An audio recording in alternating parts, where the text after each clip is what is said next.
Spoilers.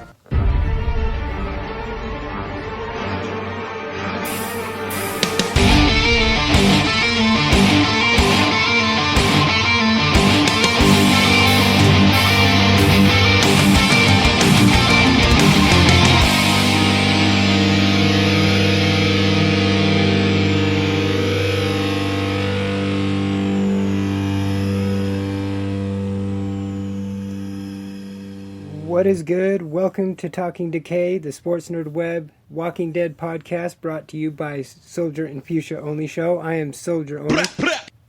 And the one and only Fusha here again. We got a ton to get into this week. This is, last night was the season finale, so that also means that this week's episode is our season finale for Talking Decay as well. Yes. And, excuse me, God.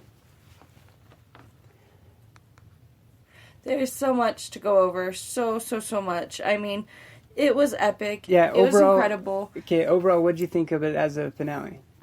I told you not to trust those stupid scavengers. I knew that's where I told you not to trust them. I didn't like them from day one, from the get-go. After this is over, I'll lay with you. No, you disgusting little hooch. I don't like her. I can't believe that she said that. I know. In front of Michonne. I mean, the balls on that woman. It's just like, you need to die. I was praying to God that he was just going to sock her across the face. Like, no, not sock her, but... he wouldn't have. I was waiting for Michonne to do something. Yeah, but she's over far. Right. But yeah, I mean, in all honesty, you were saying that for the longest time. As soon as the, what the hell are they called? Scavengers? Yeah, the scavengers. As soon as the scavengers were introduced, you have literally been saying the whole time that you do not trust them. And I had good reason to. Very good reason to, apparently. And it was such an intense episode. It was, once again, the anxiety. I can't breathe. What's going to happen? I really can't breathe. Oh, my God. Yeah, we've talked about that before. Like, that shows you how good of a show that this is. I mean, you literally watch this show with your stomach in knots, holding your breath. Like, you literally forget to breathe at times. Especially, like, when Negan's on screen. Like, you know, it's rare in this show, but sometimes there is moments where you kind of let your guard down. You're kind of relaxed. And then all of a sudden, you know, there's Negan, or you see Negan with Lucille, or something, and your stomach, you know, your stomach turns. I really enjoyed the flashbacks that it had with Sasha, where she's sitting with Maggie, and she's talking with Abraham. You know, I enjoyed those. But, you know, when they did finally make it to Alexandria, Dwight... Yeah, he may have cut down the trees, but that made it look like Alexandria did it, not him.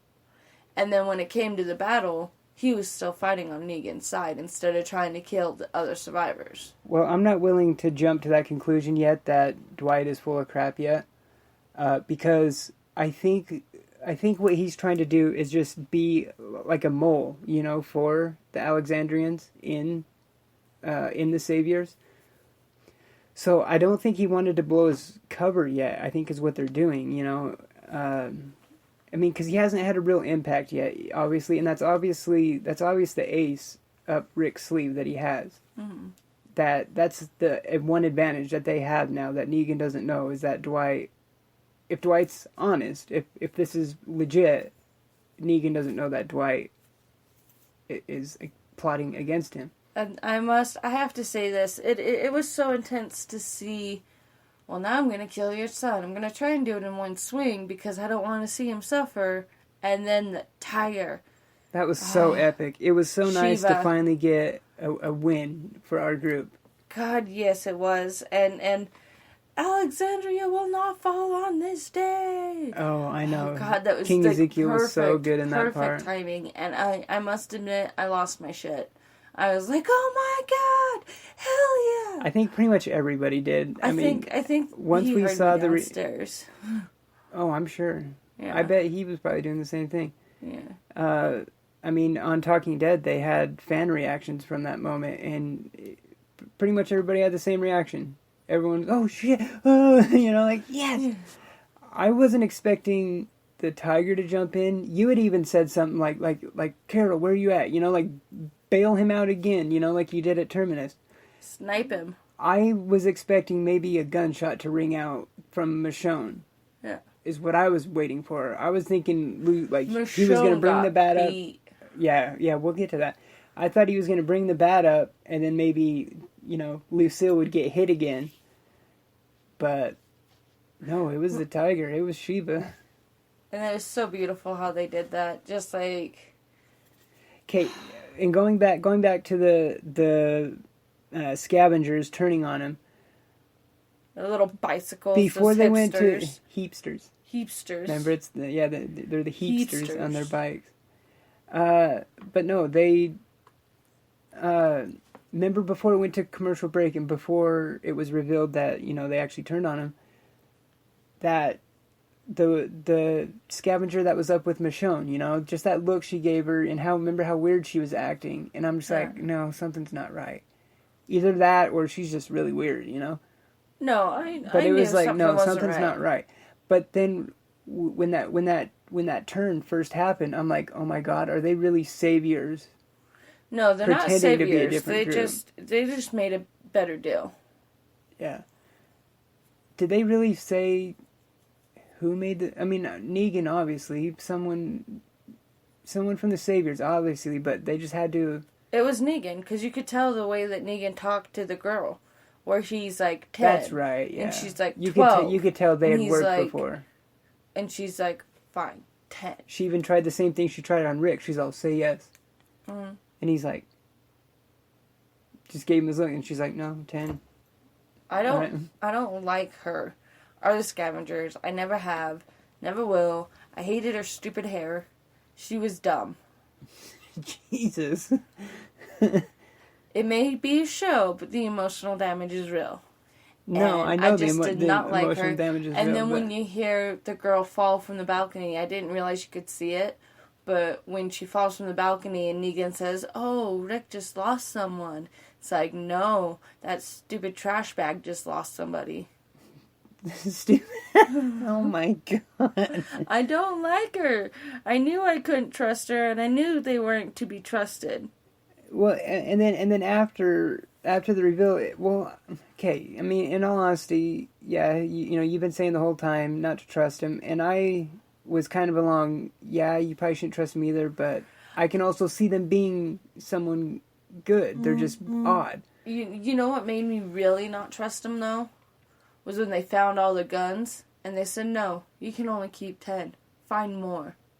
And it's like, why do you need more guns? Because I bet you anything at that point, she had already made her deal with Negan. She's like, okay, I want all your guns. It's like, no, because she tried getting all the guns that they found when they found a shit ton of guns. And it's just like, if you're on our side, why do you need all Well, because remember, Rick and Michonne got the one from that, like, Carnival Army building, remember, where they found all the food, too? Yeah. And that was the one when they had, like, 60-something guns, I think they said, and they were only able to keep 10 out. And then that's why they had to go to Oceanside. And it's like, if they're fighting on the same side, why do they need all the guns? I just, no. I didn't like bet her. I bet you're right, though. I bet that they made the plan... or the deal with the Saviors after that first gun drop that Rick and them did. And that's why they're like, nope, you can't keep any of the guns. Go find us more. And it's like, we need guns to find guns. Yeah. I mean, they do have a pretty big group, so, I mean, I can kind of see why they would want a lot. And also, look how they are. I mean, they're literally scavengers. They always say, we take, we don't bother. So, they're obviously in the habit of having probably way more stuff than what they need. Oh, yeah. They just take everything that they come across. I don't like them one bit. Which is kind of ironic. I mean, they're like the Saviors, but just not as savage. Because what do the Saviors do? They take everything. But they just bother. they just don't bother. No, the heapsters, the scavengers take but don't bother. But the Saviors take but bother. They bother you. They'll take you out. Well... And I love Sasha, and it's sad to see her go. Yeah, but the way that she Giddy. went, Yeah, we obviously have to get to that. the way that she went was so brilliant. To where she's just like, she became the weapon because and Eugene's response to Negan, how did she die? Well, he didn't even hesitate for a half a second. He was like, she ran out of air, and he's like, huh. He's like, maybe. Yeah. I think he's going to start getting a little skeptical. He's going to start questioning Eugene, I think. Mm-hmm. Which is crazy because we know now that Eugene is all in at being Negan. Mm-hmm. I mean, when Sasha was in the prison or in the cell there at Sanctuary, I mean, there was kind of a couple moments where you could tell Eugene was kind of questioning it. Where some of those moments where he was trying to convince Sasha to play by the rules and join Negan, it was almost like he was trying to convince himself. But it was really crazy seeing him in front of Rick outside the gate with the bullhorn. And Rick was still going to blow him up. Just blatantly being, I'm Negan. And Rick had it. He signaled to Rosita to blow it up. And it would have took Eugene. But no, the scavengers decided to betray him. Heapsters. Scavengers, heaps, whatever. Jesus Christ. I don't... If it wasn't for them, a lot of things wouldn't have happened. Well, at the same time, I mean, this was a really good, this was, like I said earlier, this was a really smoke good... bombs to get away. Like, cheap. No, that's smart, actually. I know it's smart, but it's cheap. Oh my god. Look at you, like, sitting here, like, shaking your foot and stuff, like someone, like, shitting your Cheerios. Well, I guess I should be happy that Carol and Rick and Carl are all still alive. Yeah. We only lost a few. No, I mean, obviously, let's take a look at this whole season overall. Obviously, this is probably one of the best seasons they've had. The season premiere, even though it's a heart-wrenching episode, and I don't know if I'll ever even be able to watch it again, it's still one of the best episodes of the show. It's one of the hardest. I wouldn't say best. It's the hardest by far. It's the hardest by far. I do agree. It's harder than Herschel's death. Herschel's was pretty hard. In the comics, you know whose death that was in the comics? Oh yeah, it was the other guy. It was Tyrese's. No, I thought it was the other one that ended up getting killed by a walker with the hat. That always had in season 1. Season 1. He was kind of chunkier, beard. Do you mean Dale? Yeah, the old guy. Yeah. No, Dale. No, when Herschel got his leg cut off. That was Dale. That was Dale in the comics. That's what it was. Yeah, but no, like Herschel's episode was hard. This season premiere was really hard, but I'd say some of the best episodes is when Carol comes in and whoops ass at Terminus. That was a good one. And when Bob says his infamous line, he's just laughing as they're eating his leg in front of him, and he says, "I've been bit, you're eating tainted meat." See, in the comics, the tainted meat, I think, was Dale. Yeah. But you notice in that, Bob didn't turn as soon as most walkers do. Well, you know why? Because that, in the comics, it's what you do, it's what they do in the show, too. What the Terminus people do, they,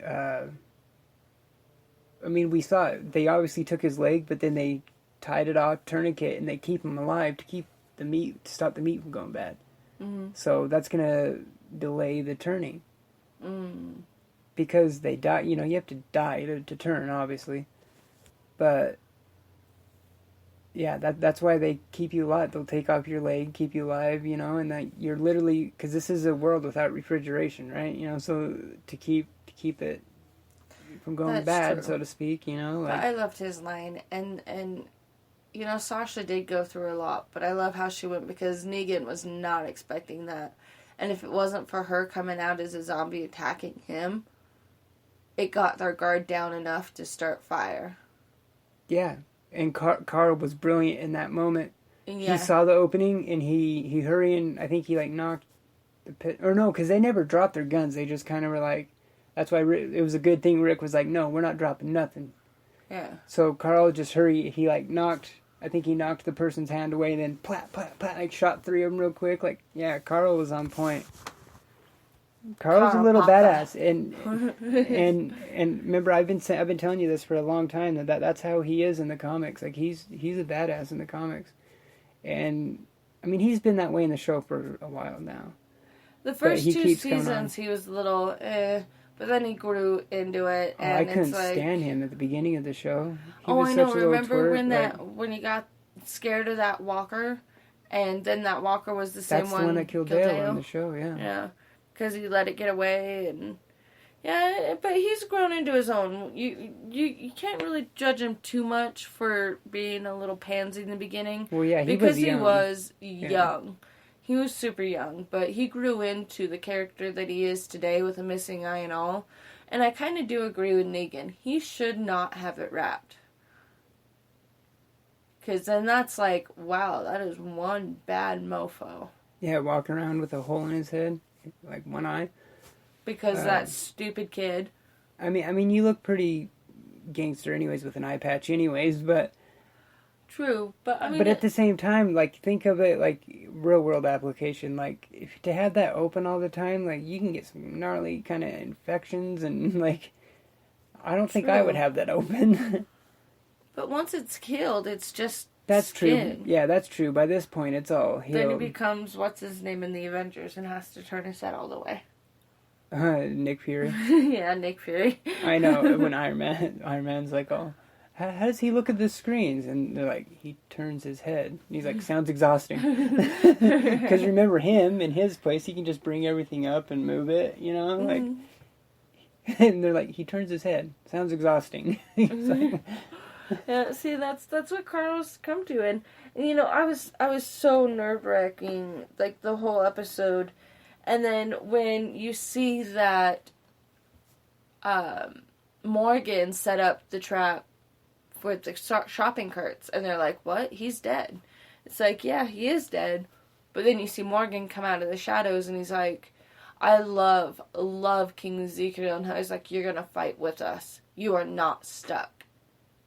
Well, I like how in that moment, he knows what Ezekiel's doing. Because Morgan has been that voice to other people as well. Like you don't need to do this. You're not stuck. You know, you can change. He's been trying to drill this in other people's head for a long time that people can change. So when he's on the other end and he knows, like, he's not completely lost like he was when he killed Richard, right? He was just too emotional. He just literally strangled him to death. So he's like. He can see it, and that's why he's like, no, yes, and he's like, I'm stuck, you know? Like, he's at least clear-minded enough to see what he's doing, but he's still, like... And he set up that trap, and he said he was going to pick them off one by one when they came by. And Carol's like... Carol asked if he had gotten any. He said, no, just walkers. Just walkers, yeah, right. But their timing was so perfect. Oh my god, I was getting so nervous.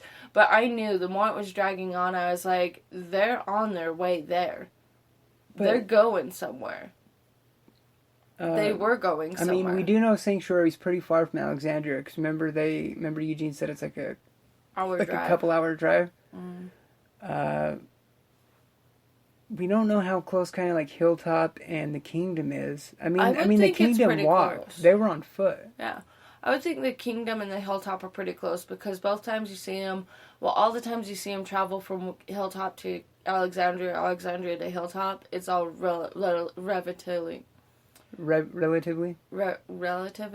close. I can't pronounce words. I have a terrible case of the Mondays. Yeah, I think Alexandria, Hilltop, and Kingdom's pretty close. And I think Sanctuary's like farther out. Mm-hmm.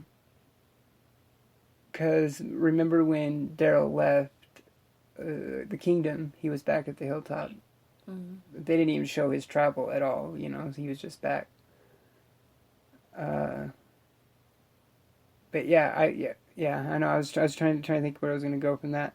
I know, like, because we've talked like some like the crazy like character progressions from the beginning of the show till now, and like Carol is obviously one of the the biggest. I mean, seeing her in season 1, scared and terrified of her husband that beat her, terrified of her own shadow. Yeah. And then now. Look at the flowers, Lizzie. That's the thing, yeah. Yeah, she did that, too. After losing Sophia.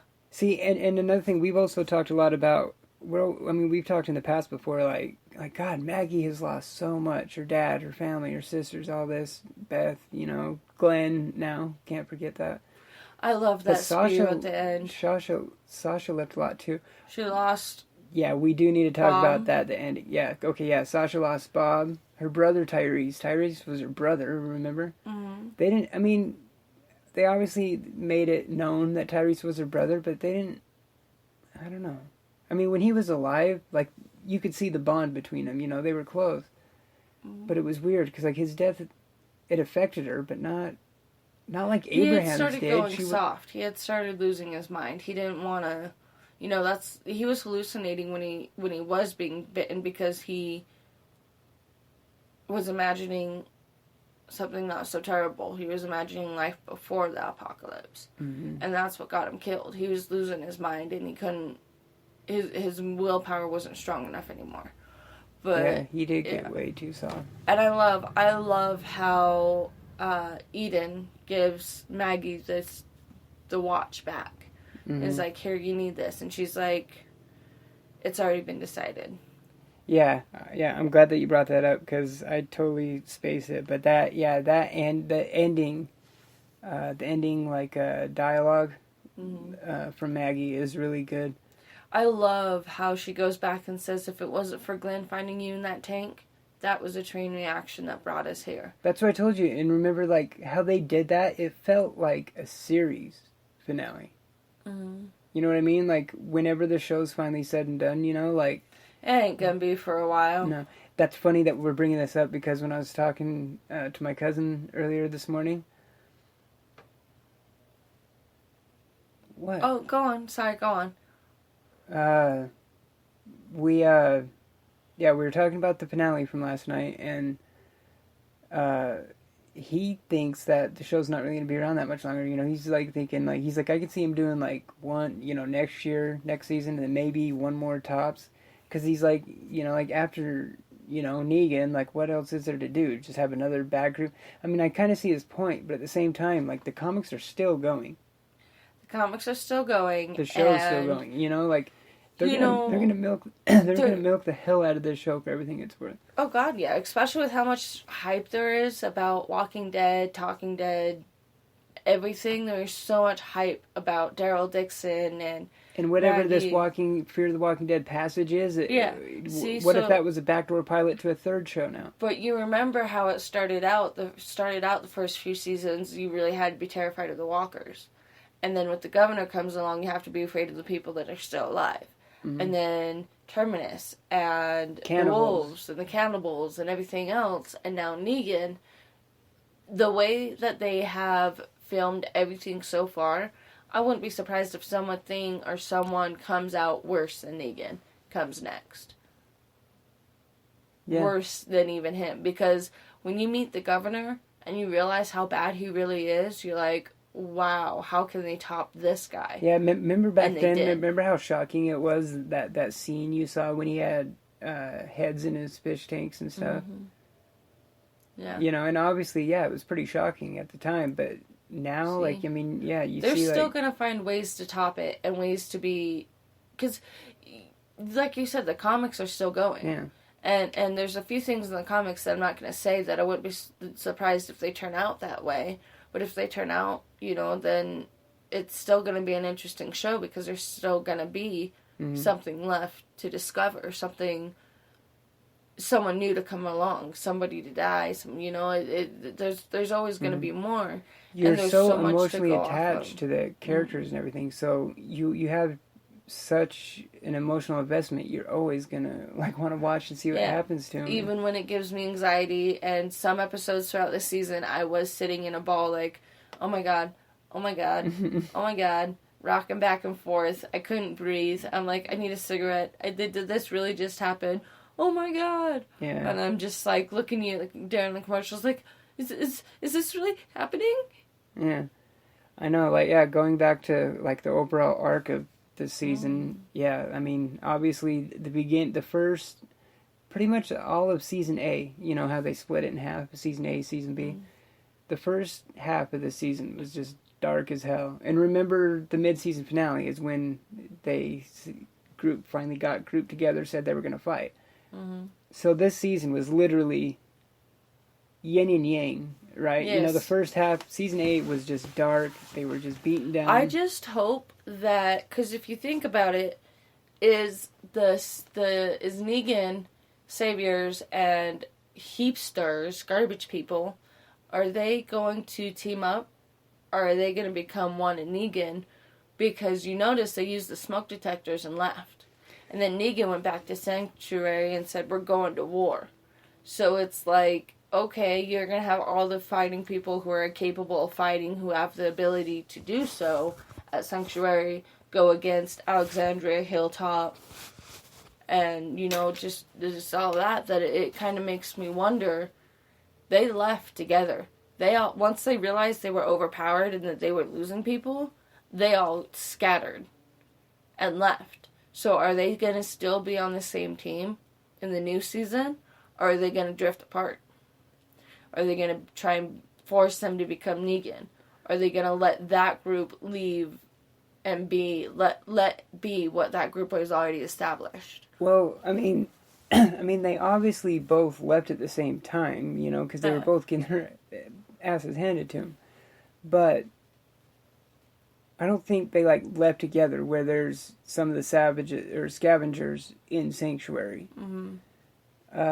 I mean, because if you notice, after they threw those smoke grenades and stuff, they hopped the walls kind of to the side, where the saviors got in their trucks and everything they came in and hightailed out of the road. Remember Negan with his hand, he's flipping the bird out literally as machine guns are shooting at the truck. He's so cocky and arrogant. He was having fun in that. Holy shit, that's a tiger. He was loving it. And that made me think, I haven't brought this up yet. I thought of this earlier today. We know how Negan has never stepped foot in Kingdom. He doesn't deal with him. Gavin does. Do you think he knew Ezekiel had a tiger? No. I don't think he knew. I don't think he knew. And I love his response when he sees that the widow is still alive. And then, we can talk about that. The way he says it, because he sees Daryl and he sees Maggie. Two people, one he wants dead, that he knew escaped, and one he thought was already dead. He's like, the widow is still alive? He's like, wow, that widow looks alive, or looks lively, or something like that. Looks lively, yeah. But then you notice that I did say this last night though too, is for Maggie being pregnant throughout the show, you'd think she'd be showing more. But they still have her pretty skinny, so it's like, well, we've only had one other pregnancy in the show, and remember what they did with hers is, you know, she found out she was pregnant, but then when that season ended in the following season, season 3, or no, it was season 4. No, 3. It was 3, because season 2 was the farm. And then when season 3 started, it was when they were fleeing the farm. But remember, season 2 to season 3, the end of season 2 to the beginning of season 3, there was a 9-month span. That's why all of a sudden, boom, she was big. Yeah, because they had spent the winter living in the woods. We've known that Maggie has been pregnant this whole season.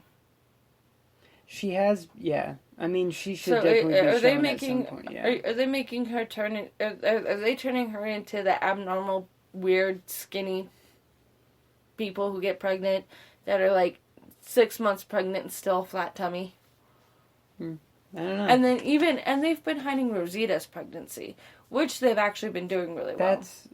That's different though. That's outside the actor. of life, yeah. The actor is pregnant. Yeah. So they hide it in the show. But Maggie is pregnant in the show, and she's not showing. So it's like, what's going on with that baby in your belly? I mean, but they also haven't really done any time jumps. I mean, it's literally day to day to day, you know. So even though all this time has gone by, in show-wise, there hasn't really been that much time. She should still have a Thanksgiving belly. Even though I agree. Yeah, she should still be showing someone, I'm sure. But yeah, okay. So we've had 7 seasons of the show so far, but I think they're only about 3 years into the apocalypse. I think. No, at they this have point. to be more than that because of how young I remember Carl was. that's something that they can't control. The show's timeline is different than real life. I would say 4 years. Because I remember not that long ago, they were only 2.5 years in. Yeah, but that not that long ago to us. Most recently, we've discovered it's actually 2 years ago. You're putting real world time too much into the equation. Maybe. You are, because I remember it was like Greg Nicotero or Gimple or one of them that said it on Talking Dead last season that they're about 2.5 years into the apocalypse. No, it would have been the season before. No, it was last season. Okay. Maybe I'll just listen to And you. they haven't done any time jumps. There was a small, I think a month time jump. Remember when all of a sudden the season started and Michonne was all kind of mommy to Carl and stuff? Remember that beginning of that one episode? Yeah. There was a couple week or a month time jump right there. That's the only time jump we've ever had really since the 9-month time jump from end of season 2 into season 3. They're literally only 3 years tops into the apocalypse, even though they've been doing the show for 7. Yeah, but I love the show, and it was good. I loved how Sasha became the weapon. I couldn't believe I couldn't believe Eugene saying I am Negan. They were gonna blow him up, and it was such a good episode. It dragged on a little bit at the beginning, but by the end, it was just like pow, boom, in your face. What just happened? Yeah, I mean, the mid-season finales and the season finales are always good. Yeah. And this one is no different. I mean, I would have to sit down and try and remember every season finale in order to kind of rank this one where it fits compared to other ones. Yeah. But I'll definitely tell you the premiere to this season was definitely the best premiere. Yes. Even though it was heartbreaking, but it was hard. It was really super hard. But to me, that's what makes it so good, though, is that it can affect you in that kind of way. Because I've said even on this podcast before that first couple weeks after the season premiere aired, if it felt like we were in a dream or something. The world didn't feel right, because Glenn wasn't, it was a huge loss. And somebody even put his obituary in the paper, and it was intense, and it was sad, and I cried. That show is the emotional damage is so real with that show. Yeah, and like you said earlier, I love how they tied it off. Like we were saying, Maggie's dialogue at the end. It tied not only the whole show, as we said. If Glenn wouldn't have saved Rick in the tank, that community wouldn't be there by far. They wouldn't have came together. Because remember, Rick finding his family at the camp in Atlanta is what brought them all together. The happiest moment I had ever seen. The first happiest moment I saw on Walking Dead. And then the first devastating one was seeing Sophia come out of the barn. But that was one of the first moments when I was like, oh, they will go far. I mean, they don't pull any punches. To see a 10-year-old Walker, Yeah. That was intense, but yeah, that was nuts, and that was in season 2, Yeah. and we were still kind of whoa, this show will go anywhere. Yeah, but it was just so happy when Rick shows up with Glenn, and Glenn's driving the fast car, and the car alarm's going off. They're like, "Turn that off, you idiot!" And he's just, "What? I was having a good time." And then you see the look on Carl's face, "Dad," and Shane's like, "Oh." Yeah, Shane. See, and then when Shane died in season 2, that was another moment when I was just like, what? Because he was a main character, and I'm just See, so it just goes to say, look at how much they've come so far with all these shocking moments, surprises, and things that you don't expect. Yeah, Negan may be pretty big, but I wouldn't be surprised. Like I said, there's going to be something more than just Negan. Yeah. There's going to be more. I don't see the end for this anytime soon. No, I don't either. I don't see it anytime soon whatsoever. And I definitely don't have any worries whatsoever of it ever kind of getting stale. You know what I mean? Mm-hmm. Where we just it just there's like those shows you're into, they're good, but then some time goes by, and next thing you know, you're like, God, I haven't watched that show in a long time. You know what I mean? Like, you just kind of subconsciously stop watching it, stop following it.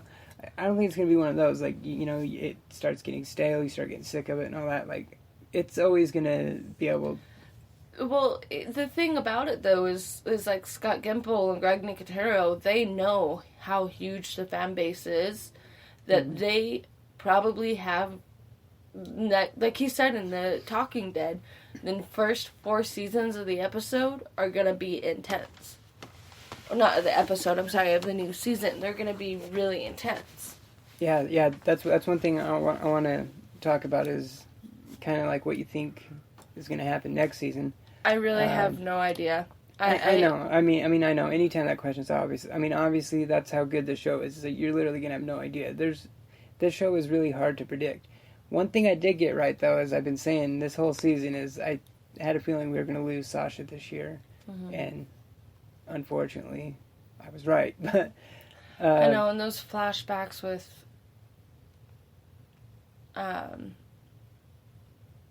Abraham, yeah.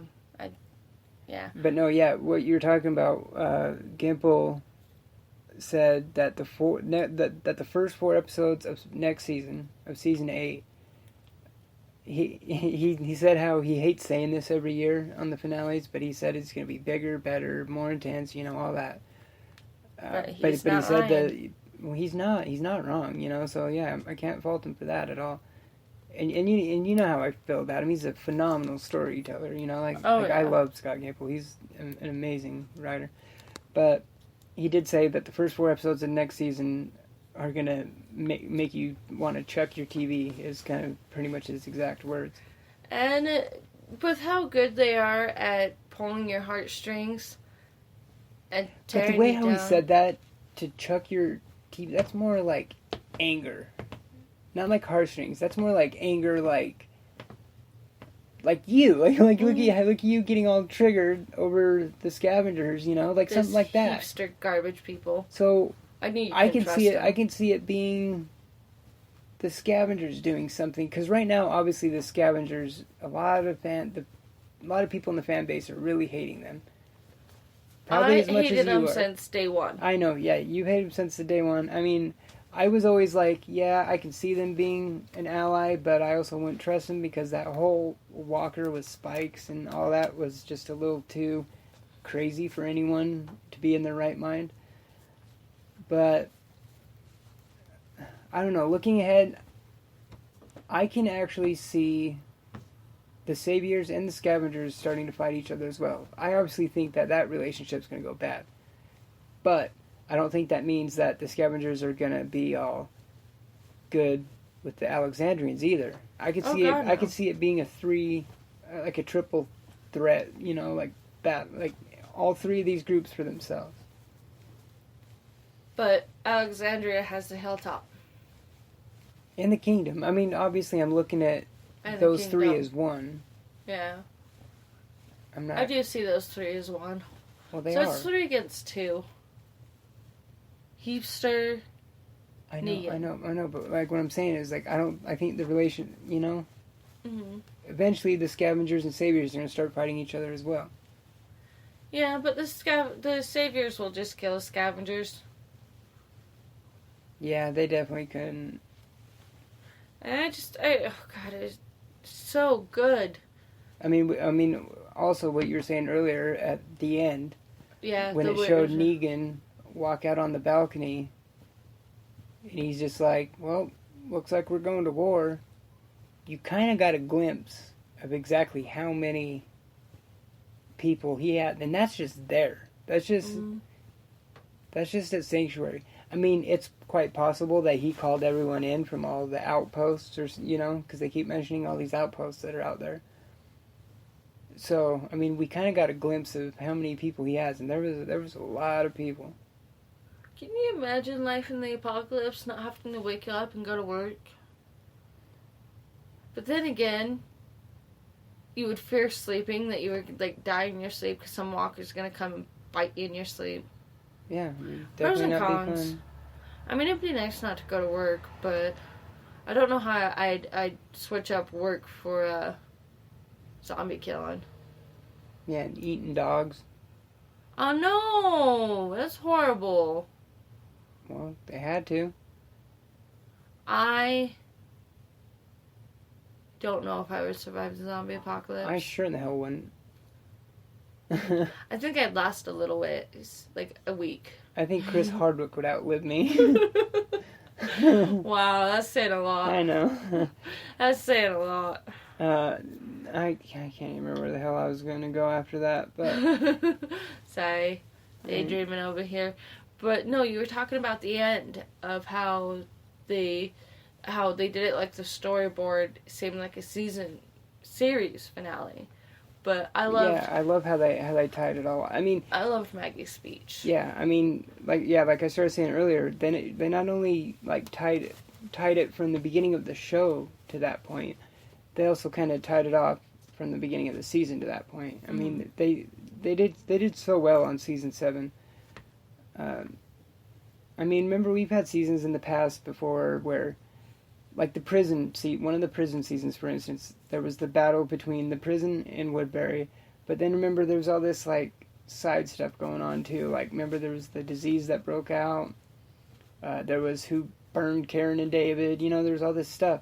And you come to find out that it was Carol.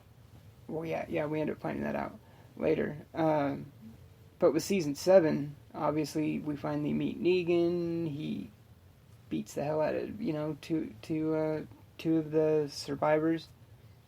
And in the whole season overall, it all had to do with that, and it was all from our survivors being beaten down, subjugated, just destroyed, and then brought back up, and it was I don't know, it was a really good arc. Like it was a really well put together and really well written. They left with a good cliffhanger. They did do that. Well, it's not like a cliffhanger like last season's was. Yeah, not quite as bad as that, but it's still like, where do we go to next? What's next? Any season is going to end like that. Just like what's going to happen next. I wouldn't really call it a cliffhanger though.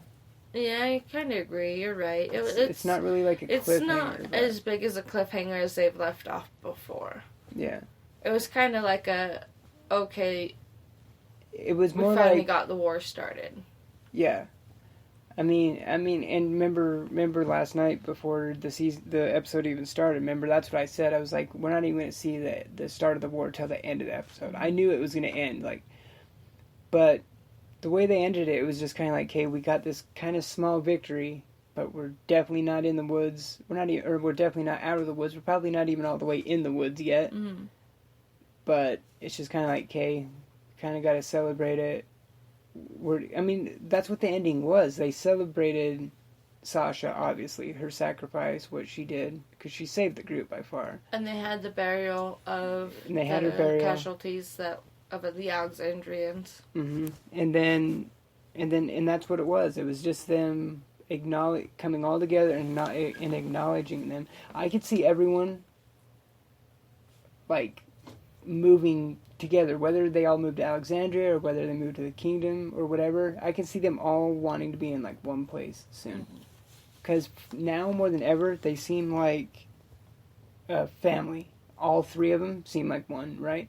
Because they were all there after. Remember, they were all together. So they've never been this cohesive yet between Alexandria, Hilltop, and Kingdom. But where do you think they're all gonna go? I don't know, and that's pretty much the question that they left the show off with, and that's pretty much the question that we're leaving this off with as well. Where to from here? Yeah, this is pretty much our last minute.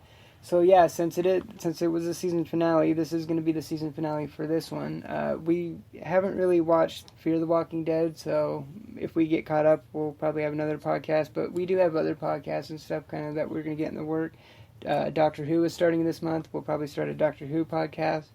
I'd be down. And once Walking Dead comes back next season, we will have the podcast again as well. So, Indeed. And of course, just stay tuned to the Sports Nerd Web YouTube channel. We'll always have news and everything going on. Sorry we got this out so late, but thanks for tuning in and hearing our talking decay of The Walking Dead.